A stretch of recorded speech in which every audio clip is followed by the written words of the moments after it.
So yesterday we got a huge dump of information about Star Wars Battlefront 2. We had a trailer release that detailed loads of different things coming to the game, all the new heroes, the game modes, all the planets, and the website was updated with even more information as well. We got details of all the different Galactic Assault game modes, or rather, all the different planets that you can play Galactic Assault on, and each of the battles is different and will play out differently. I'm going to go through all of that information today because I think it will give you some idea which of the planets you're going to like better, different playstyles will adapt to different maps, and you can see everything from the prequel, original, and the new trilogies in this video. So let's get into it. Naturally, we're going to start with the prequel era planets, and the first one up is Kamino. This one I'm really excited for. Here's the description. The waves of Kamino crash beneath the slender platforms of a cloning facility as armies of battle droids descend on the artificial island. Their aim is simple: destroy the Republic's ability to produce more clones. The attackers make their way through the twisting paths and laboratories, hacking computer systems, and taking down defenses as they fight towards their final goal, the fusion core. Clone forces will use all their wits and skills to try and stop them. Now, we get a very brief glimpse of Kamino in the recent trailer, and I've got to say, it looks incredible. The environment looks really immersive, and from the description, it seems we'll be fighting both inside and outside the buildings, which will add some cool diverse moments to the gameplay. The next location is Kashyyyk. A separatist army storms ashore in a thundering amphibious landing.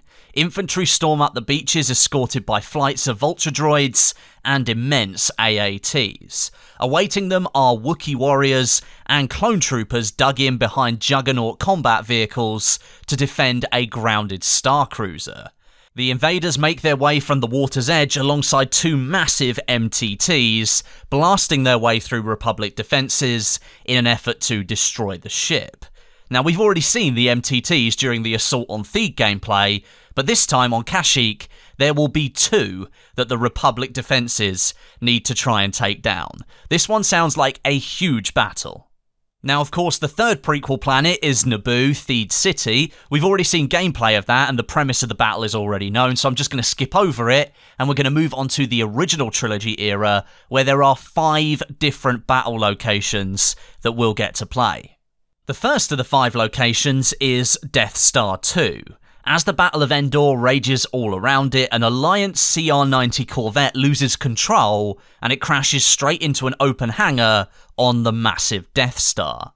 The surviving rebels must fight their way out, and quickly find another ship and escape before the Death Star explodes. To get out, the rebels must disable the tractor beam, disarm nearby weapon systems, and finally steal a shuttle and make good their departure. In the tight corridors and choke points inside Death Star 2, there is little room for vehicular combat. Troopers, special characters, and heroes struggle at close range to overcome their enemies in an old-fashioned, boots-on-the-ground battle to the end. Now, this sounds like a map that is right up my street. I'm all about boots-on-the-ground infantry combat, and in a tight, choke-pointy environment, I can imagine plenty of explosions going off just everywhere. I'm really looking forward to this one. Having just spoken about the Battle of Endor with Death Star 2, the next location is Endor itself. The tables have turned here.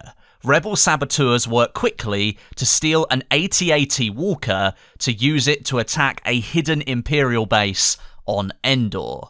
This night battle begins with an Alliance attack on the Walker.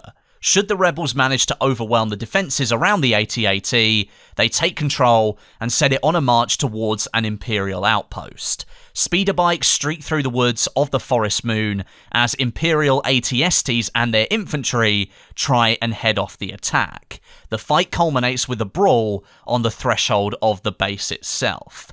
A proper night map is coming to Star Wars Battlefront 2. I'm a big fan of the night maps that have been developed by DICE recently for the Battlefield series, so to see Endor, a map from the first Battlefront game, be so different in the second one, I think that's a really good move. But to make it a night map sounds even better. Not only that, but they're giving the rebels a chance to steal an AT-AT rather than just repeat Walker Assault that we've already played before. Again, I'm actually really looking forward to this one.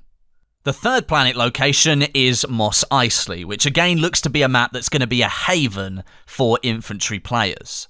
Imperial stormtroopers rush from Lambda-class shuttles into the crowded streets of Mos Eisley. The massive limbs of AT-ST walkers kick up sand as Rebel blaster fire explodes all around them. The Imperial objective is simple: destroy the Alliance U-Wing housed in a landing bay.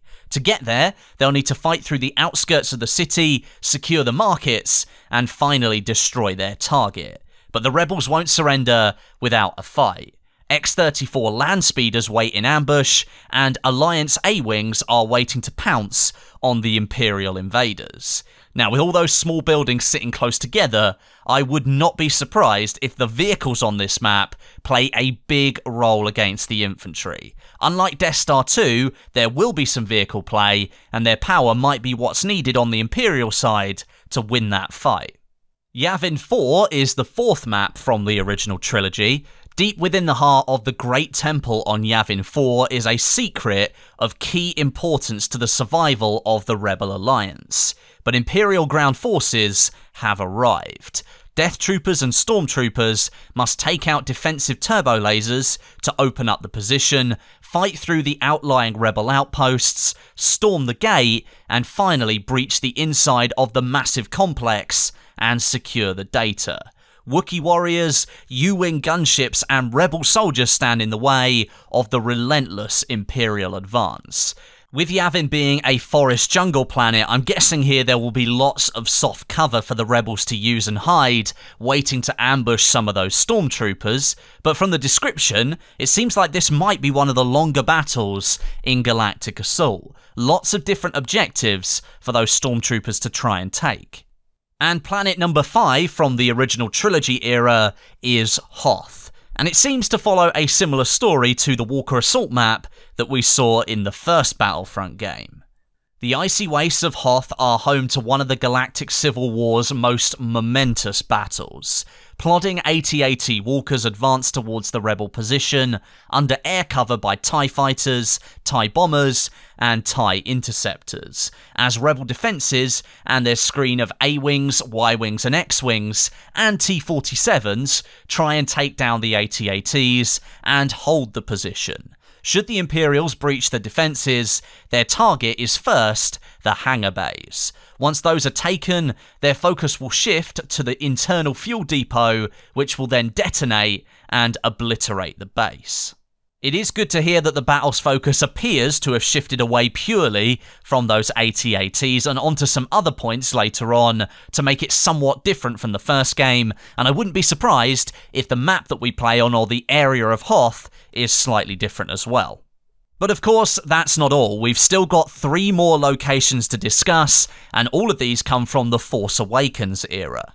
First of the 3, Starkiller Base. As the fighter attack rages above Starkiller Base, the Resistance makes a daring raid to rescue prisoners trapped inside the Imperial base. Troopers attack the external defences, taking out guns and TIEs on the ground, and trying to free the captives before the planet explodes. The First Order forces are soon airborne, however, counteracting with TIE FO and TIE SF starfighters as the Resistance fight to secure the gate.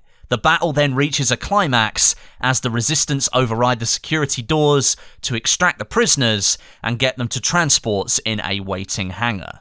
And then onto the deserts of Jakku. First Order forces have trapped a group of Resistance fighters within the derelict hull of a crashed Star Destroyer. The Resistance have located some data of key interest and are desperately attempting to evacuate it. The First Order attackers must first cut off the Resistance access to nearby landing pads to keep them from escaping, then storm the ship, locking down the supply hold, taking control of the exits, and finally heading topside to prevent a rescue by transports landing from above.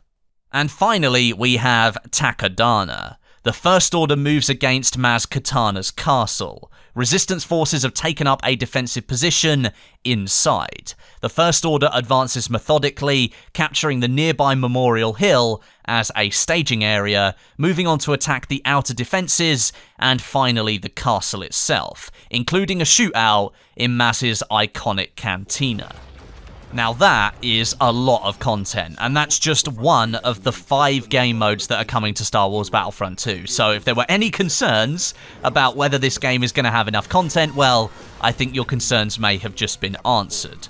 Of all of these maps and how awesome it is to have some proper content to play with, what I'm most impressed with is that each of the maps will have their own unique story and different objectives, and that should mean that you don't have to keep experiencing the same thing over and over and over again. That keeps things nice and fresh. Of all the maps I think I'm looking forward to most, I'd say Camino from the prequel era, Endor at Night from the original era, that sounds really cool, and Takodana from the new trilogy. Maybe let me know what you're thinking down below in the comments section, and I'll be down there reading just as many as I can, and I'll be bringing you more Star Wars Battlefront 2 content in the near future. But until next time, my name is Westie, and I'll catch you guys in the next video.